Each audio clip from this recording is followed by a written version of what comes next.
ప్రముఖ పుణ్యక్షేత్రమైన ద్వారకా తిరుమల చినవెంకన్న ఆశ్వీయుజ మాస బ్రహ్మోత్సవాలు ఘనంగా ముగిశాయి. బ్రహ్మోత్సవాల్లో భాగంగా ఆఖరి రోజు స్వామివారు శయన మహావిష్ణువు అలంకరణలో భక్తులకు దర్శనమిచ్చారు. ఉదయం ఆలయంలో చూర్ణోత్సవం, వసంతోత్సవం కార్యక్రమాలు అంగరంగ వైభవంగా జరిగాయి. రాత్రి 7 గంటలకు ద్వాదశ కోవెల ప్రదక్షిణల అనంతరం శ్రీ పుష్ప యాగాన్ని అర్చకులు నిర్వహించారు. స్వామివారి పవళింపు సేవ కార్యక్రమం కన్నుల పండుగగా సాగింది. స్వామివారి పవళింపు సేవలో భక్తులు అధిక సంఖ్యలో పాల్గొన్నారు.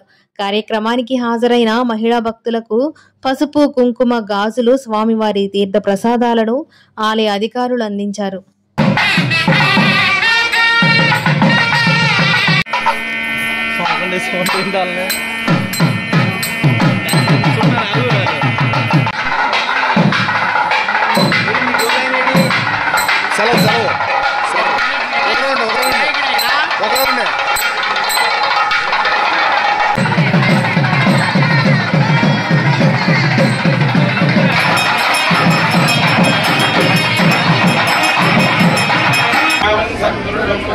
చక్ర